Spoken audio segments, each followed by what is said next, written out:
Hey all. So today I wanted to discuss a post I saw on Reddit.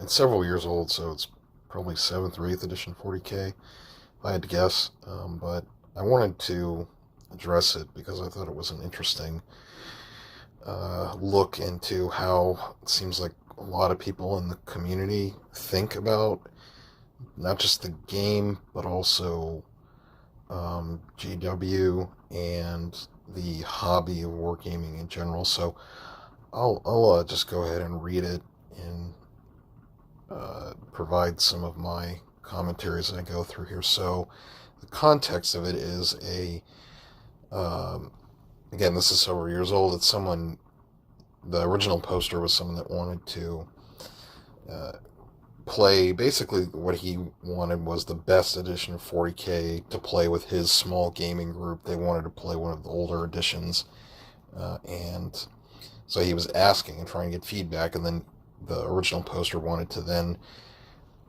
tweak and balance some things, house rules, like, you do with like a small gaming group. Pretty standard in my opinion for war games. You tweak things, depending on what you're playing. And this is one of the comments.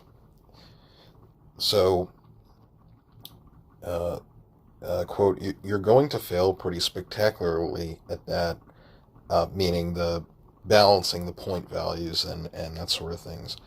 Not to be a Debbie Downer, but people rage at GW, a company who does that professionally with multiple people, whose job it is to bring some semblance of balance to the game, not even one slated towards making people buy new uh, shit.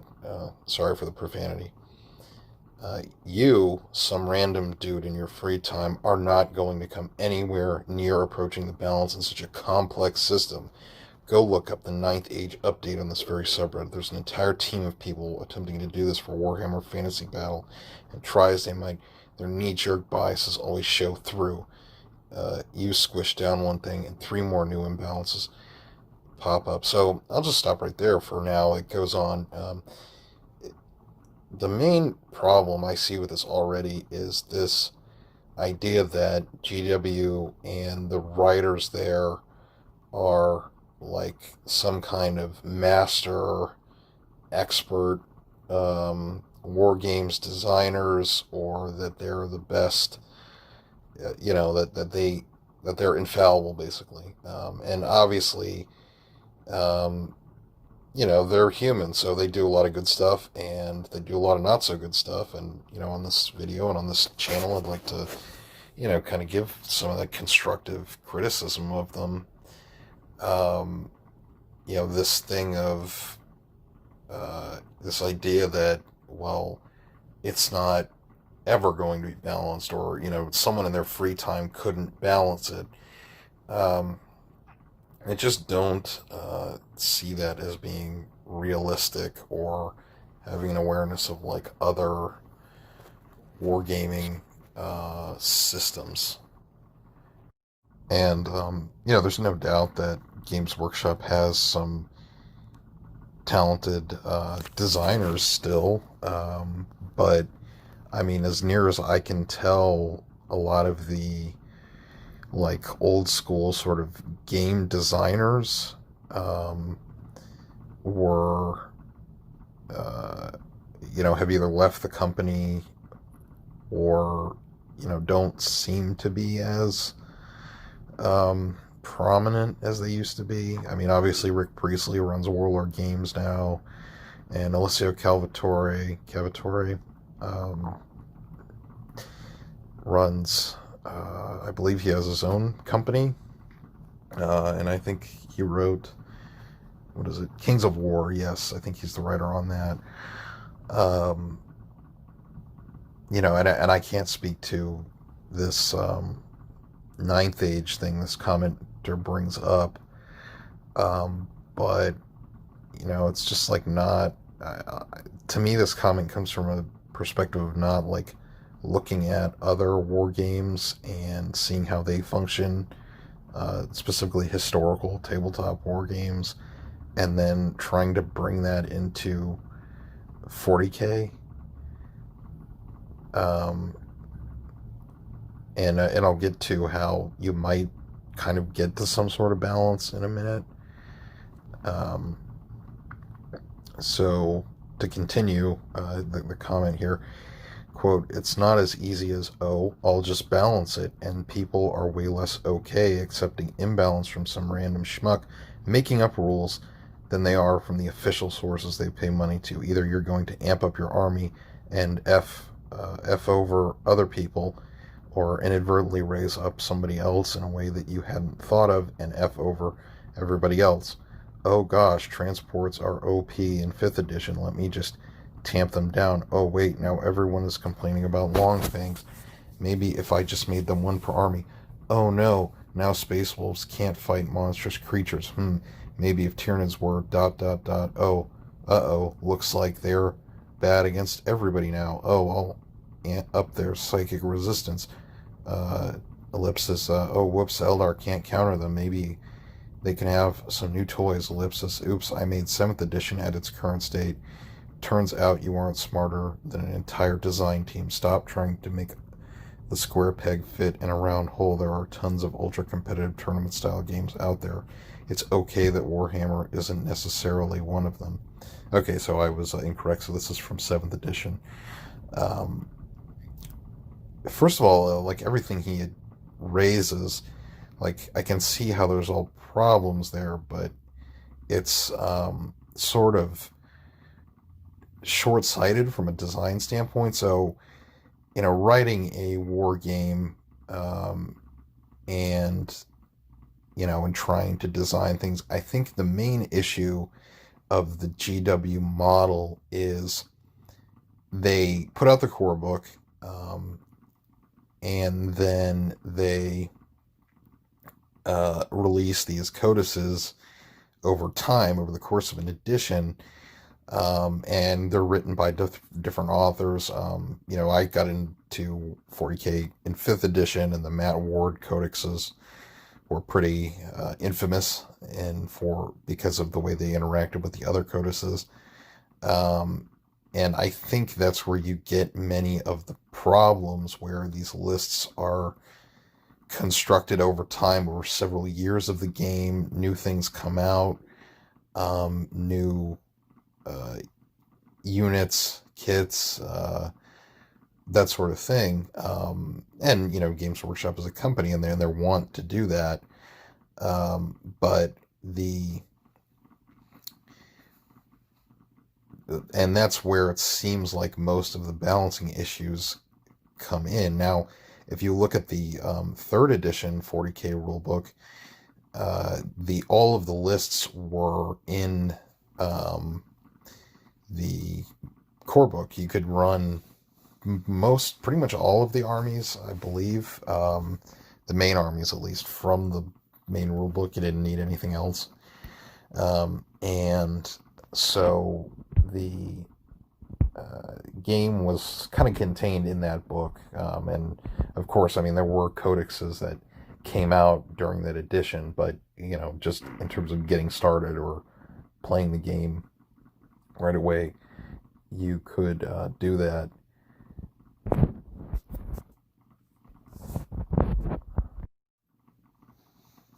And so in terms of balancing 40k, something they could do, if they were, it would require them to really change their business model in terms of releasing the rules, and would probably affect the way they release kits.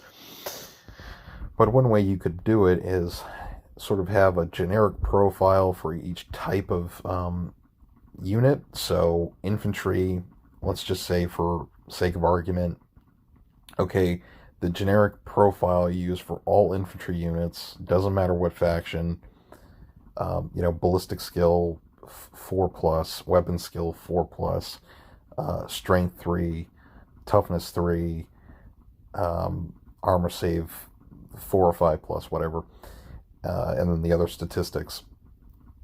And you use that as sort of your baseline, and then obviously the profile would be different depending on the unit, whether it's elites or a vehicle, since vehicles now have a generic, like a stat line.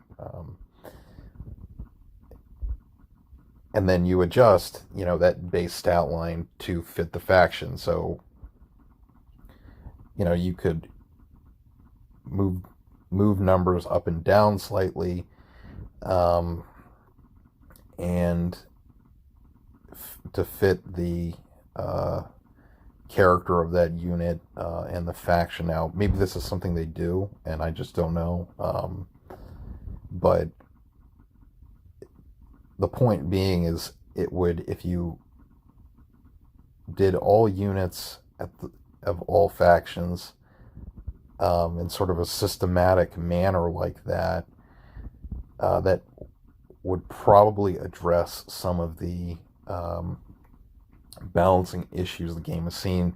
So the workflow from like a sort of project management standpoint would be a lot different, where, okay, new edition of 40k, the writers all sit down and all of the infantry of all factions, they put it on the board and compare the numbers, and then when it's time to actually put the new codices out, the work from a game design and the statistical number crunching perspective has been done with the other units in mind.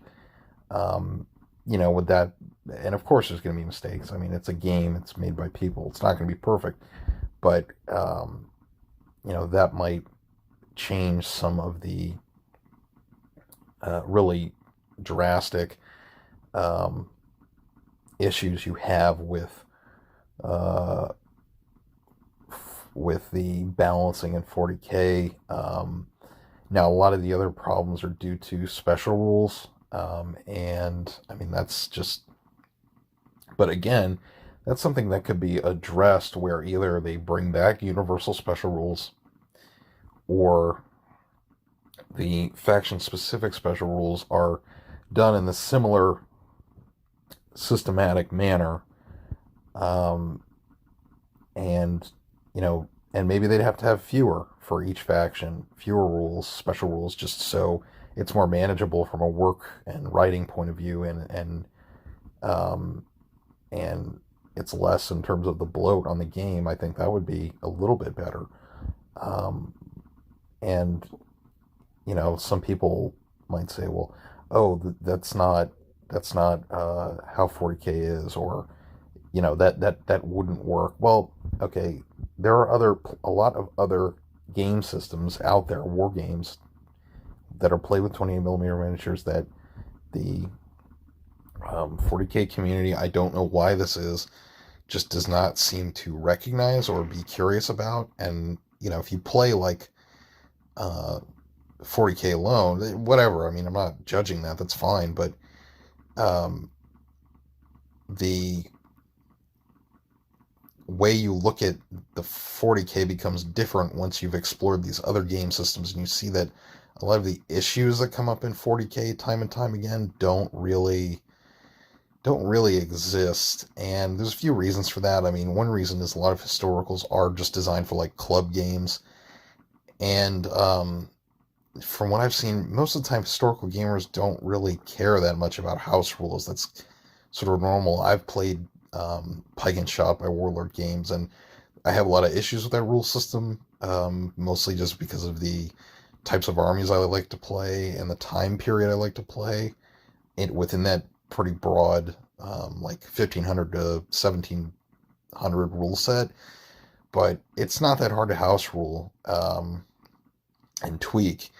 And a lot of historical systems are like that. You want to change things up depending on the engagement, depending on the armies involved, maybe, if you know something about that particular period. Now, obviously, that's not as feasible for 40k because it's a constructed universe, and it's also very tournament focused.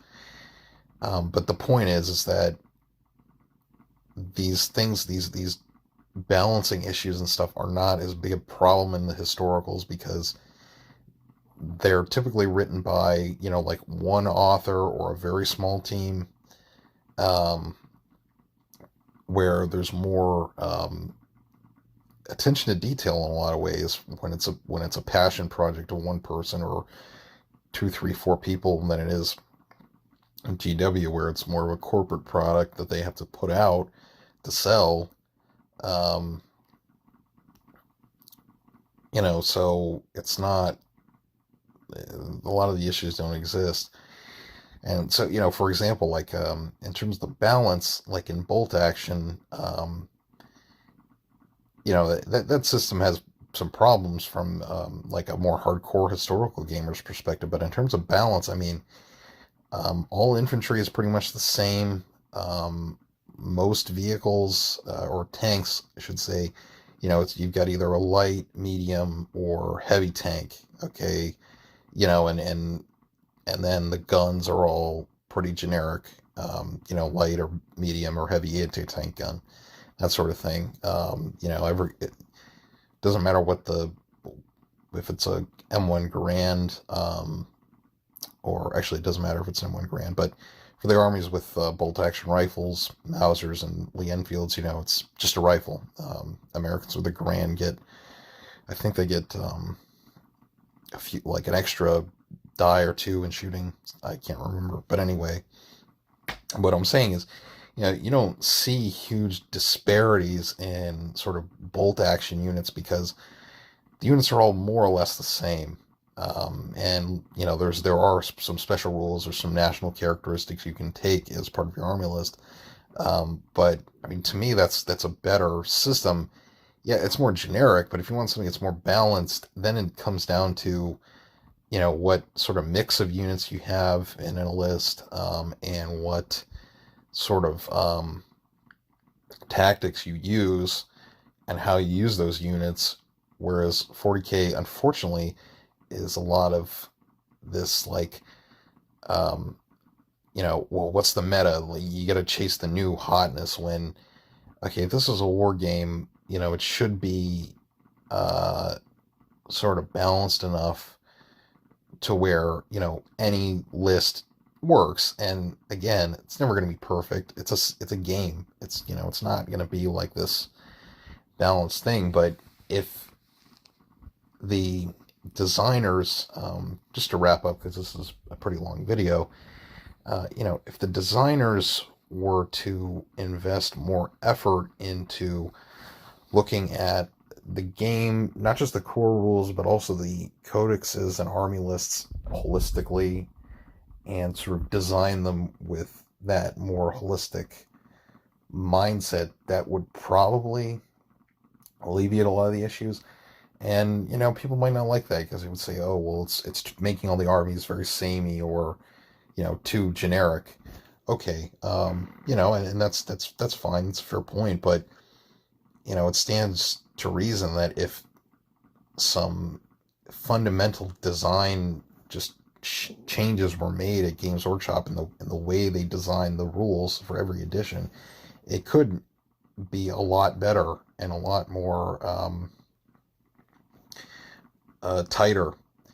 And because I've heard from another YouTube channel, the Horus Heresy rules are a lot tighter. Apparently, I haven't gotten a chance to play it, but I was before the virus situation, I was at a Horus Heresy, I was at a Wargame convention, and I happened to see a Horus Heresy tournament that was in the same area I was in when I was playing in a bolt action tournament.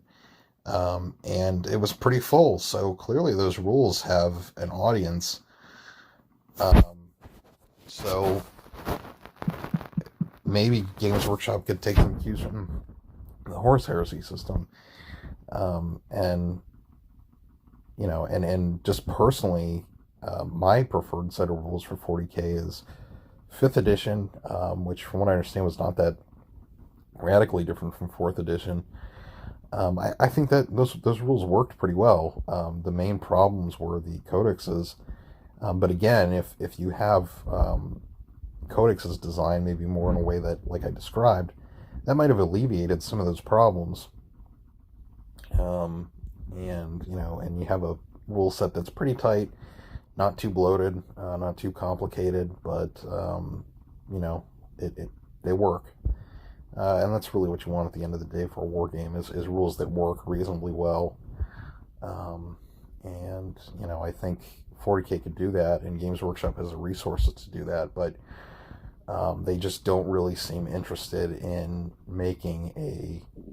using the resources they have to make a really good rule set, unfortunately. And it doesn't really seem like there's much interest in the company or the community from doing that. So, thanks for watching.